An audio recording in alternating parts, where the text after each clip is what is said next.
नमस्कार, झारखंड समाचार में आप सबका स्वागत है। आइए जानते हैं सुबह से लेकर शाम तक की तमाम बड़ी खबरों को। इससे पहले चैनल को सब्सक्राइब नहीं किया है तो प्लीज चैनल को सब्सक्राइब कर बेल आइकन को प्रेस कर दीजिए ताकि खबरों का अपडेट आपको मिलता रहे। ब्यूरोक्रेट्स की सियासत में एंट्री, पूर्व डीआईजी राजीव रंजन भाजपा में शामिल, कहा राष्ट्र सेवा के लिए भाजपा सबसे उपयुक्त मंच। दरअसल आपको बता दें कि पूर्व डीआईजी राजीव रंजन शुक्रवार को भाजपा में शामिल हुए। कहा राष्ट्र सेवा के लिए भाजपा सबसे उपयुक्त मंच है। बता दें कि प्रदेश भाजपा कार्यालय में आयोजित मिलन समारोह को संबोधित करते हुए प्रदेश अध्यक्ष दीपक प्रकाश ने कहा कि सभी झारखंडी केंद्र में पुनः मोदी सरकार लाने और राज्य से हेमंत सरकार को हटाने के लिए संकल्पित है। उन्होंने अवकाश प्राप्त पुलिस अधिकारी राजीव रंजन का स्वागत करते हुए कहा कि जिस प्रकार इन्होंने पुलिस अधिकारी का दायित्व ईमानदारी पूर्वक निभाया, उसी प्रकार सामाजिक राजनीतिक जीवन भी दूसरी पारी में भी यशस्वी बने। जमशेदपुर महानगर के प्रभारी सुबोध सिंह गुड्डू ने पार्टी के टोल फ्री नंबर पर विधिवत ऑनलाइन सदस्यता दिलाई। उनके साथ और भी कार्यकर्ता जैसे काजल सहाय, आर.के. सिंह, रिटायर पुलिस अधिकारी अशोक कुमार, संतोष साहू, अनिल कुमार सिंह, दुर्गा ठाकुर, विवेक कुमार सिंह, मुन्ना सोनी आदि ने भाजपा की सदस्यता ग्रहण की।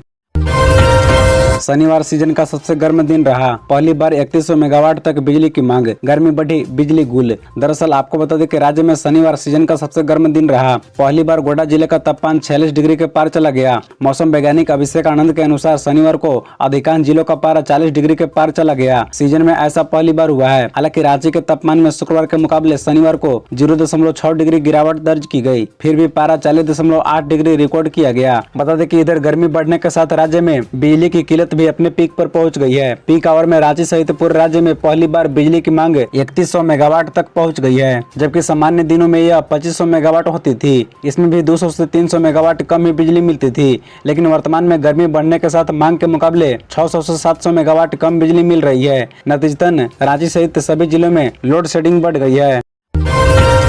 पूर्व मुख्यमंत्री रघुवर दास ने कहा रांची का कैंसर हॉस्पिटल रहा है मेरा ड्रीम प्रोजेक्ट।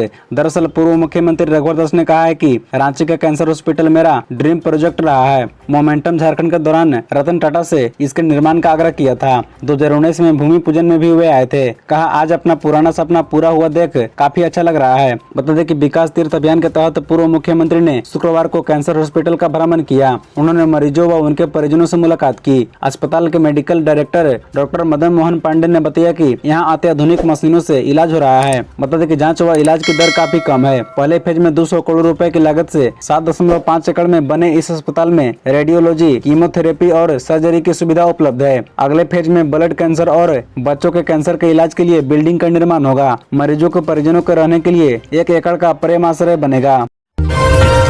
7वें वेतनमान का मामला, मंत्री सीएम के निजी स्थापना में कार्यरत कर्मचारियों की वेतन वृद्धि फिर लटकी। दरअसल मुख्यमंत्री, मंत्री, पूर्व मुख्यमंत्री तथा दर्जा प्राप्त मंत्रियों की निजी स्थापना में कार्यरत कर्मियों को 7वें वेतनमान का लाभ दिए जाने का मामला एक बार फिर लटक गया है। पिछले 2 साल से इन कर्मियों को 7वें वेतनमान का लाभ दिए जाने का प्रयास हो रहा है, लेकिन शीर्ष स्तर पर संचिका पहुँचते ही उस पर ब्रेक लग जाता है। बता दें कि राज्य के आला अधिकारियों की क्वेरी के बाद संचिका अलमारी में बंद हो जाती है। कुछ दिनों के बाद फिर संचिका आगे बढ़ती है और आला अधिकारियों की क्वेरी के बाद फिर संचिका को अलमारी में ही बंद कर दिए जाने को बाध्य कर दिया जाता है। लेकिन इस क्रम में राज्य के आला अधिकारियों की अजब गजब की टिप्पणी वाकई में रखने लायक बताई जाती है। उपलब्ध जानकारी के अनुसार एक अधिकारी के पास 1 महीने पहले जब फाइल गई तो उन्होंने टिप्पणी कर दी कि बिहार में इस तरह के कर्मियों की क्या स्थिति है। दिलचस्प बात यह है कि जब दूसरी बार फाइल गई तो उन्होंने वही टिप्पणी कर फिर फाइल लौटा दी। उन्होंने यह तक देखना मुनासिब नहीं समझा कि उनकी पहली टिप्पणी के बाद क्या क्या जानकारी दी गई है।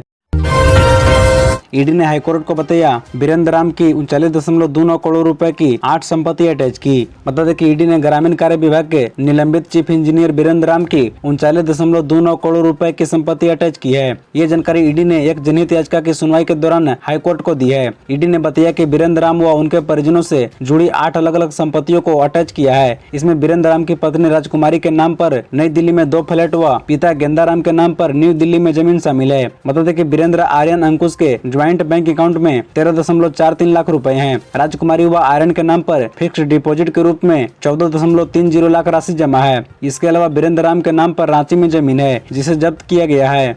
साथ ही आपको बता दें कि ईडी ने मनरेगा घोटाले में आरोपी पूजा सिंघल के विरुद्ध भी प्राथमिकी दर्ज करने की अनुशंसा सरकार से की थी, लेकिन अब तक प्राथमिकी दर्ज करने की अनुमति नहीं मिली है।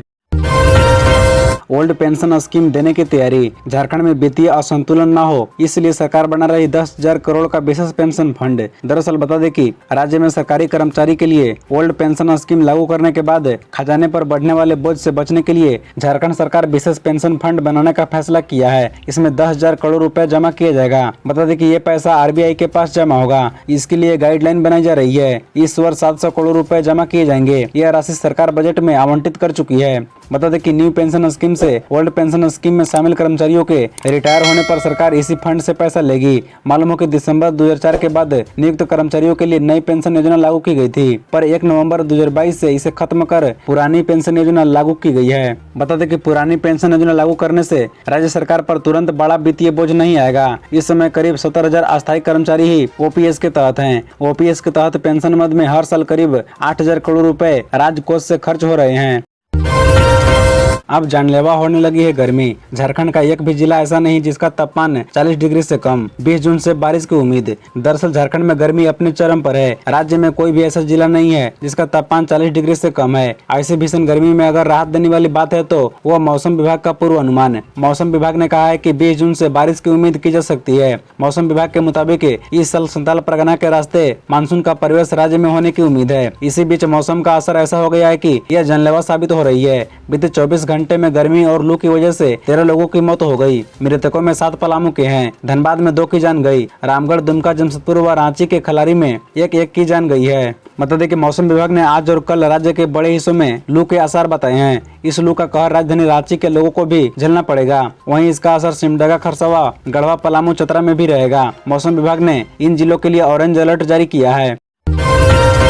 हजारीबाग जिले के 16 प्रखंडों में 28 घाट चिन्हित। 16 अक्टूबर से बिकेगा बालू। दरअसल 5 वर्ष बाद हजारीबाग जिले में 28 घाट को चिन्हित किया गया है। कागजी प्रक्रिया पूरी की जा रही है। 16 अक्टूबर 2023 से सभी घाट से आम लोगों को आसानी से बालू मिलेगा। अभी नेशनल ग्रीन ट्रिब्यूनल के आदेश पर 10 से 15 अक्टूबर तक सभी नदी एवं जल स्रोत के बालू को उत्खनन एवं उठाव पर पूरी तरह रोक लगी है। जिले के 16 में से 3 प्रखंडों में 28 बालू घाट चिन्हित किए गए हैं। बालका गाँव में सबसे अधिक 16 बालू घाट है। बरही में 10 और सबसे कम बरकट्टा में 2 बालू घाट है। सभी 28 बालू घाट को 11 क्लस्टर में बांटा गया है। मसलन 500 मीटर दूरी के सभी घाट को मिलाकर एक क्लस्टर बनाया गया है। बता दें कि जिला सर्वे रिपोर्ट में हजारीबाग से 195 बालू घाट का report state environment impact authority को भेजी गई थी, जिसमें से 28 बालू घाट चिन्हित किया गया है।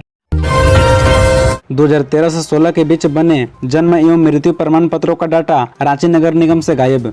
दरअसल वर्ष 2013 से 16 के बीच अगर आपने रांची नगर निगम से जन्म व मृत्यु प्रमाण पत्र बनाया है तो वह कागज का एक टुकड़ा भर है। अगर आप इन प्रमाण पत्रों की डुप्लीकेट कॉपी या इसमें किसी तरह के सुधार के लिए नगर निगम जाते हैं तो वहां तैनात कर्मियों का एक ही जवाब होता है कि इन 3 वर्षों में बने प्रमाण पत्रों का डाटा उनके पास नहीं है। इस कारण ऐसे प्रमाण पत्रों को हम न सत्यापित कर सकते हैं और न ही इसका डुप्लीकेट दे सकते हैं। ऐसे लोगों को नगर कर्मी नए सिरे से प्रमाण पत्र बनाने की सलाह दे रहे हैं। ये है पूरा मामला। बता दें कि वर्ष 2013 में रांची नगर निगम में जन्म व मृत्यु प्रमाण पत्र बनाने का काम प्रज्ञा केंद्र से शुरू हुआ। उस समय प्रज्ञा केंद्रों का संचालन जैप आईटी द्वारा किया जा रहा था। वर्ष 2016 तक इन प्रमाण पत्रों को बनाने का काम प्रज्ञा केंद्र से ही किया गया। वर्ष 2017 में जन्म व मृत्यु प्रमाण पत्र बनाने का काम केंद्र सरकार के सीआरएस पोर्टल से शुरू हुआ। यहाँ नगर निगम से एक चूक यह हुई कि जैप आईटी से इन 3 वर्षों में जारी किए गए प्रमाण पत्रों का डाटा लेकर नए पोर्टल पर अपलोड नहीं किया। इस कारण यह समस्या उत्पन्न हुई।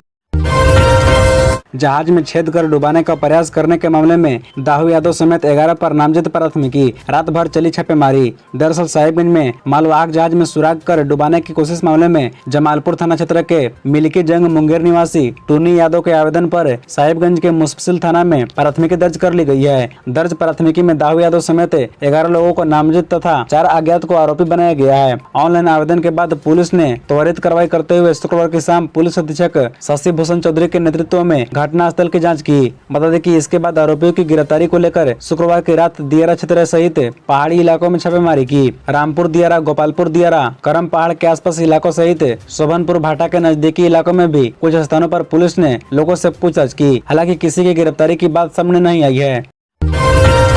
धोखाधड़ी केस में एक्ट्रेस अमीषा पटेल ने किया सरेंडर, रांची सिविल कोर्ट ने दी जमानत। जाने पूरा मामला। दरअसल बता दें कि धोखाधड़ी के 5 साल पुराने मामले में फिल्म अभिनेत्री अमीषा पटेल ने शनिवार को रांची की सिविल कोर्ट में सरेंडर किया। न्यायिक दंडाधिकारी दिग्विजयनाथ शुक्ला की अदालत ने अमीषा को 10-10 हजार के 2 निजी मुचलके पर जमानत दी। बता दें कि इस मामले में समन के बावजूद कई तारीखों में उपस्थित नहीं होने के कारण अदालत ने अमीषा के खिलाफ 3 अप्रैल को वारंट जारी किया था। मामले की अगली सुनवाई 21 जून को होगी। बता दें कि अदालत ने अमीषा पटेल को अदालत में उपस्थित रहने को कहा है। बता दें कि झारखंड के फिल्म निर्माता अजय सिंह की ओर से अमीषा और उनके बिजनेस पार्टनर कुणाल के खिलाफ चेक बाउंस, धोखाधड़ी और धमकी देने मामले में मुकदमा किया गया था।